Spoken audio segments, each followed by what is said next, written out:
You are welcome to my YouTube channel. Please subscribe by hitting the subscription button, the notification bell, so that you'll be abreast of my subsequent video as they are being uploaded. So this series about the downside of sugar. There are three kinds of sugar. We have sucrose, fructose, and glucose. So sucrose, the simple term, common term for sucrose is the table sugar. So it contains disaccharides, that is one molecule of glucose, one molecule of fructose. Whereas fructose and glucose are monosaccharides, just one molecule. So the difference between these two kinds is fructose and glucose are absorbed directly into the body, while sucrose, has to be broken down. So a good example of where you like I've said, sucrose is the table sugar, and sucrose also found in the vegetables. Likewise, fructose is usually found in fruits, found in honey, and whereas glucose also part of carbohydrate, food. So contains that, and sucrose majorly the ice cream, canned food, many of them are high in sucrose. So in totality, many of these, even the drinks, soda, the rest, so they are all kinds of sugar. So but what is more significant is the downside of all this sugar and how the body process them. Sucrose, like the table sugar, has to be broken down and it will be stored in the body. So the downside now is, if we are in the habit of taking carbs, as our food, meaning a certain level of sugar will be stored in the body when it has been broken down. So we now combine this with fruits and vegetables, which are good, but the way the body now processes your fructose is that the fructose, especially fruits, goes directly into the liver. It is stored directly into the liver.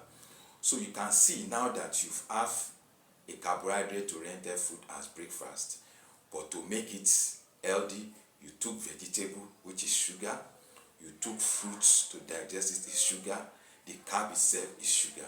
So three categories of this sugar, is being absorbed into the body. Ditto to lunch, virtually, maybe you are able to combine it with protein and proteinous food, and in order to make it to digest properly, you also have to also incorporate fruits and vegetables, and also for dinner. So you find out that you have one would have succeeded in consuming high amount of sugar. Yes, like the fructose that is absorbed directly into the liver, if the carb is also in excess and you are not insulin resistant, it means this will be stored in sensitive cells, the mitochondria, and the remaining will now be stored back as fat into the body. That the unused, will be stored back, as fat into the body by way of this calorie, that has been consumed. So the bottom line, the downside of this sucrose now is, when this is now consumed repeatedly on a daily basis, if this is the kind of diet, so that what will happen eventually is that the amount of sugar in the body on the daily basis, weeks to weeks, month to month, years to year, now will make the body to become insulin resistant.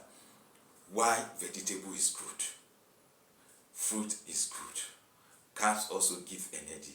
The combination of this over time, leads to insulin resistance, because high amount of carb sugar in the body, normally when it is not used, when it is not born via rigorous exercise, intermittent fasting, result into insulin resistance.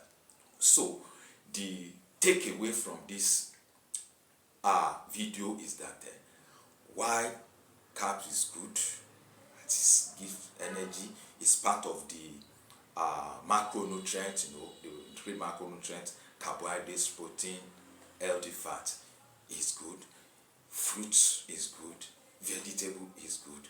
But the downside now is that combination of this on a daily basis, especially where is in excess and the body is not fashioned to movement from one place to the other, it tends towards insulin resistance.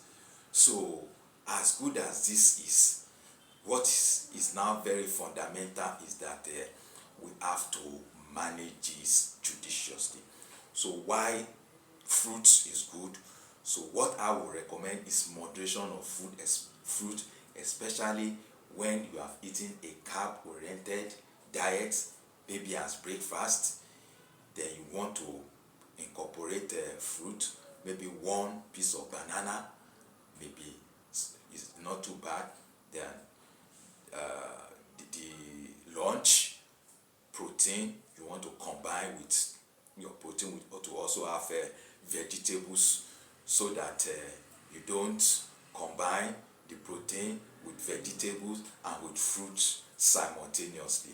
So, and also for dinner, maybe you want to balance it with make sure that you have healthy fats, and spread the sugar in fruits, vegetables, and carb-oriented food, notwithstanding that they are good, they are very essential. So in conclusion, to say that virtually many of the food, especially the carb-oriented food, they are sugar already. Now, in a bit to want to make it healthy, you are now combining it with vegetable and fruit, especially if it's not eaten in excess. It only consume or fashion tailored the body towards being insulin resistant, where the body will now be storing fat rather than burning the fat. It's good if we're able to exercise, if we're able to embark on intermittent fasting once in a while, as a way of making sure that we don't go insulin resistant. So the bottom line is to ensure that this practice is done in such a way that we don't become insulin resistant, so that the body will be able to use this stored food, where it will be stored into sensitive cells in the body, and the body will be able to burn it via exercise and via intermittent fasting once in a while. So that is that about this video. So thank you for following me. Please let us subscribe by hitting the subscription button. Let us share, let us like, so that YouTube can recommend to others, and let us ask questions at the comment section. So thank you very much for following me.